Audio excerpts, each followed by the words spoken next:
আবারও স্বাগতম জানাচ্ছি সবাইকে। আমরা আলোচনা করছিলাম যে চতুর্থ শ্রেণীর বিজ্ঞানের পঞ্চম অধ্যায় স্বাস্থ্যবিধি নিয়ে আলোচনা করেছি। প্রথম পর্বে আমরা আলোচনা করেছি কিভাবে সুস্থ জীবনযাপন করা যায় এবং আমরা দ্বিতীয় পর্বে চলে আসছি। এখন আমরা আলোচনা করব এই পর্বে পানিবাহিত রোগ নিয়ে।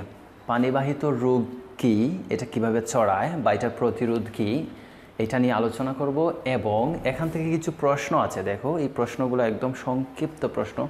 আশা করি তোমরা এই আলোচনার মধ্যেই এই প্রশ্নগুলোর উত্তর পেয়ে যাইবা, ঠিক আছে? সো আমরা শুরু করি। পানিবাহিত রোগ মূলত পানির মাধ্যমে যে রোগগুলা আসে আমাদের শরীরে, ওইগুলাকে পানিবাহিত রোগ বলা হয়।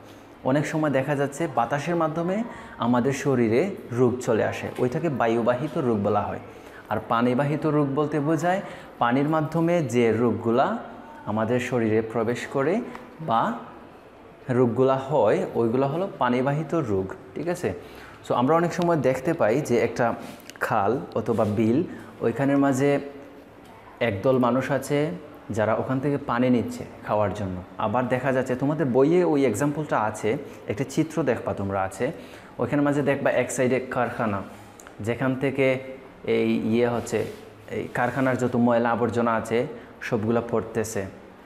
এবং আরেক সাইডে দেখবা যে ওই একই বিলের মাঝে যে মানুষে গরুকে গোসল করাচ্ছে, গরু ছাগল এইগুলাকে গোসল করাচ্ছে। আরেক পাশ থেকে আরেকজন মানুষ ময়লা আবর্জনা ফেলতেছে, আবার অনেকে বাসন কুসন ধৌত করতেছে ওই একই বিলে। আবার ওইখান থেকে দেখা যাচ্ছে ওই একই বিল থেকে অনেক মানুষে পানি নিচ্ছে খাওয়ার জন্য। সো ওই যে আবর্জনাগুলো কিন্তু একই পানির মধ্যে মিশ্রিত হয়ে যাচ্ছে। ওই মিশ্রিত হওয়ার কারণে ওই পানিটা দূষিত হয়ে গেছে। সো ওইখান থেকে যারা পানি নিল খাওয়ার জন্য, ওই পানিটা যখন তারা না ফুটিয়ে খাবে, অর্থাৎ বিশুদ্ধ করার আগে যখন খেয়ে ফেলবে, তখন পান করবে, তখন দেখা যাবে যে ওরা রোগাক্রান্ত হবে। ওদের ভিতরে ওই দূষিত পানির মধ্যে যে ব্যাকটেরিয়াটা ছিল ওইটা ভিতরে চলে যাবে, ওখান থেকে তাদের রোগ চলে আসবে। সো এইরকম মূলত পানিবাহিত রোগ আমাদের শরীরে প্রবেশ করে। আমরা যখন দূষিত পানি বা যেটা বিশুদ্ধ না ওইটা আমরা পান করে ফেলি, তখন আমাদের শরীরে ওই পানির মাধ্যমে, ওই দূষিত পানির মাধ্যমে একটা রোগ চলে আসে। ওই রোগটাই পানিবাহিত রোগ। এখন আমরা জানবো যে পানিবাহিত রোগ যখন আমাদের শরীরে চলে আসে, তখন এই রোগগুলোর লক্ষণ কী কী থাকে। প্রথমত পানিবাহিত রোগের প্রথম লক্ষণ হলো তোমার বমি বমি ভাব করবে বা বমি করবে। যখন তুমি বমি করবে তখন ওইটা বুঝে নিতে হবে যে পানিবাহিত রোগের লক্ষণ। আমরা প্রথম লক্ষণ লিখব বমি। হ্যাঁ, ঠিক আছে, যখন তুমি বমি করবা ওইটা বুঝতে হবে যে পানিবাহিত রোগের লক্ষণ। অন্যান্য কারণেও বমি আসে, তবে পানিবাহিত রোগের লক্ষণের প্রথমটা হলো বমি করা হবে। এরপরে দ্বিতীয়টা যেটা হলো সেটা হলো পেট ব্যথা, ঠিক আছে? পানিবাহিত রোগের আরেকটি লক্ষণ হলো পেট ব্যথা। তোমার পেটে খুব ব্যথা করবে, প্রচণ্ড ব্যথা করবে, তখন বুঝতে হবে যে এটা পানিবাহিত রোগ। এরপরে তৃতীয় লক্ষণ হলো জ্বর থাকবে, শরীরে অবশ্যই জ্বর থাকবে। আমরা এটাকে আঞ্চলিক ভাষায় তাপ বলি, ঠিক আছে? ওইটা জ্বর, শরীরে যখন জ্বর আসবে বুঝতে হবে যে এটা তোমার পানিবাহিত রোগের লক্ষণ। এরপরে আমরা যেটা জানি, পানিবাহিত রোগের আরেকটি লক্ষণ হলো পাতলা পায়খানা হবে।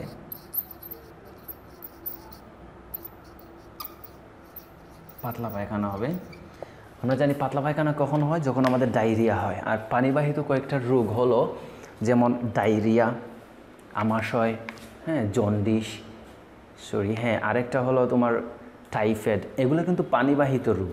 সো ওই রোগগুলা হলে আমাদের এই লক্ষণগুলো দেখা দেবে। প্রথমে বমি বমি হবে, পেট ব্যথা থাকবে, জ্বর থাকবে শরীরে এবং পাতলা পায়খানাও হবে। এখন প্রশ্ন যদি আসে যে পানিবাহিত রোগের লক্ষণ কী, তাহলে আশা করি তোমরা এগুলা দিলে উত্তর হবে, ঠিক আছে? পানিবাহিত রোগের লক্ষণ হলো এগুলা। এবং পানিবাহিত রোগের নাম লিখো। এখানে একটা প্রশ্ন লিখছি আমি, পানিবাহিত 3টি রোগের নাম লিখো। পানিবাহিত 3টি রোগের নাম হতে পারে, প্রথমটা হবে ডায়রিয়া,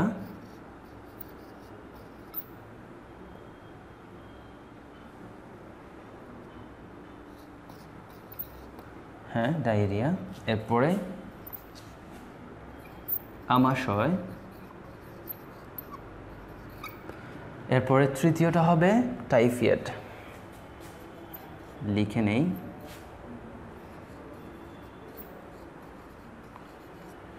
এগুলো হলো পানিবাহিত রোগ, পানিবাহিত 3টি রোগের নাম এগুলা। আচ্ছা যাই হোক, এগুলোকে মুছে নেই। এরপরে দেখো, আমরা এই পানিবাহিত রোগটা আমাদের শরীরে যখন এই প্রবেশ করে ওইটাকে যদি আমরা তাড়াই, এটা হবে প্রতিকার। বাট এইখানে দেয়া আছে পানিবাহিত রোগের প্রতিরোধ। আমরা রোগটা যখন প্রবেশ করে ফেলে তখন আমরা যদি ওষুধ খেয়ে বা বিভিন্ন পন্থা অবলম্বন করে ওই রোগটাকে যখন আমরা এই সারানোর চেষ্টা করি ডাক্তারের পরামর্শ নিয়ে, তখন ওইটা প্রতিকার হয়ে যায়।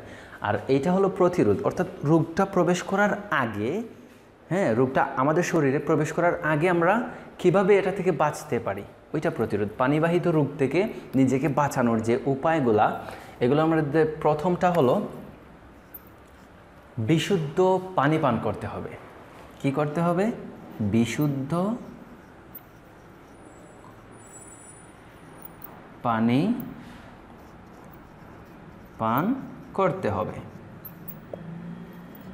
হ্যাঁ, আমি প্রথমে একটা উদাহরণ দিয়েছিলাম যে এই খাল, বিল, নদী, নালা এইখান থেকে যদি আমরা পানি পান করি বা এখান থেকে নিয়ে যদি আমরা পানি পান করি, তাহলে ওই পানিগুলো দূষিত থাকে এবং খুব বিশুদ্ধ থাকে না।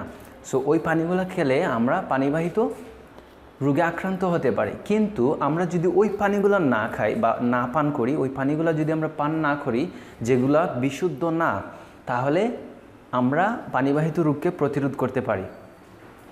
এবং আমাদের উচিত যে বিশুদ্ধ পানি পান করা। সো এরপরে যেটা আসে, বিশুদ্ধ পানি পান করলে কিন্তু আমাদের পানিবাহিত কোনো রোগ হবে না। দ্বিতীয় যে স্টেপ, আমরা যেভাবে পানিবাহিত রোগকে প্রতিরোধ করতে পারি, আমরা বেশি বেশি করে হাত ধুতে পারি। দ্বিতীয়টা হলো হাত ধোয়া। আমরা জানি যে হাত আমাদের এমন একটা অঙ্গ যেটা দ্বারা আমরা খাবার গ্রহণ করি।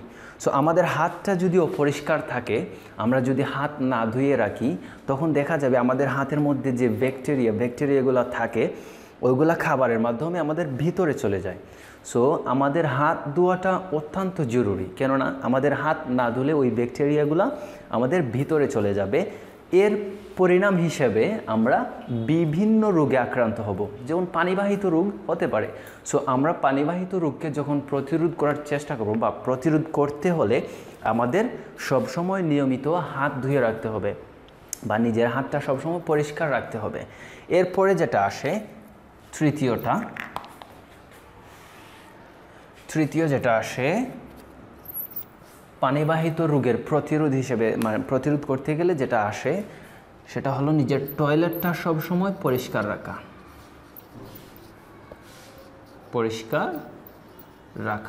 এটা পরিষ্কার বানানো যন্ত্র হয়ে গেছে। পরিষ্কার রাখা। সো এখানের মধ্যে 3টা পয়েন্ট দিলাম আমি। বিশুদ্ধ পানি পান করতে হবে, নিজের হাত ধুয়ে রাখতে হবে এবং টয়লেট পরিষ্কার রাখতে হবে নিজের। সো এগুলো যদি আমরা নিয়মিত মেনটেন করতে পারি, আশা করি যে আমরা পানিবাহিত রোগ প্রতিরোধ করতে পারবো। বিশুদ্ধ পানি বলতে যে আমরা নলকূপের পানি পান করতে পারি, এবং পানি যদি নলকূপের কোনো ব্যবস্থা না থাকে তাহলে আমরা পানিটাকে ফুটিয়ে বিশুদ্ধ করে খেতে পারি। ঠিক আছে, বিশুদ্ধ পানি পান করা কিন্তু আমাদের জরুরি। শরীরের বেশিরভাগ রোগ প্রতিরোধ বেশিরভাগ রোগই কিন্তু হয় আমাদের খাবারের মাধ্যমে, এই খাবার অথবা পানির মাধ্যমে। এই পানির মাধ্যমে কিন্তু বেশিরভাগ রোগ হয়ে থাকে। তো আমরা সবসময় চেষ্টা করব যাতে বিশুদ্ধ পানি আমরা পান করি। সো এরপরে দেখো আমরা চলে আসি প্রশ্নতে। প্রথম প্রশ্ন হলো পানিবাহিত রোগের কারণ লিখো। ঠিক আছে, এই পানিবাহিত রোগগুলা কেন হয় এগুলার কারণ লিখো। এটার উল্টাটা যদি তোমরা লিখে ফেলো, যেমন আমরা যদি বিশুদ্ধ পানি পান না করি তাহলে পানিবাহিত রোগ হয়। এরপরে আমরা যদি নিয়মিত হাত না ধুই বা আমাদের হাত যদি পরিষ্কার না রাখি তাহলে পানিবাহিত রোগ হওয়ার সম্ভাবনা আছে। এরপরে আমাদের টয়লেট যদি পরিষ্কার না রাখি, ওখান থেকে ওই ব্যাকটেরিয়া থেকে আমাদের রোগ হতে পারে। সো ওই পানিবাহিত রোগের কারণ তোমরা এইগুলাকে লিখলে হবে যেভাবে আমি বললাম। এরপরে পানিবাহিত 3টি রোগের নাম আমি এখানে লিখে দিয়েছিলাম। একটা হলো ডায়রিয়া, একটা হলো আমাশয়, আরেকটা হলো টাইফয়েড। সো এরপরে যে প্রশ্ন, কিভাবে পানিবাহিত রোগের প্রতিরোধ করা যায়, এটা নিয়ে বিশদ আলোচনা করেছি। আশা করি তোমরা এই প্রশ্নটার উত্তর দিতে পারবে যে বিশুদ্ধ পানি পান করতে হবে, হাত ধোয়া লাগবে, টয়লেট পরিষ্কার রাখা লাগবে। এইগুলো হলো পানিবাহিত রোগের প্রতিরোধ। সো আশা করি তোমরা এই পানিবাহিত রোগ সম্পর্কে ভালো একটা ধারণা পেয়েছো। পরীক্ষায় যদি পানিবাহিত রোগ সম্পর্কে আসে, এটার লক্ষণ, প্রতিরোধ, এটার কারণ যদি আসে, আশা করি তোমরা লিখতে পারবা। তাহলে আজকের ক্লাস এতটুকুই থাক, দেখা হবে পরবর্তী ক্লাসে। আর পরবর্তী ক্লাস দেখার আমন্ত্রণ জানিয়ে শেষ করছি আজকের ক্লাস। আসসালামু আলাইকুম।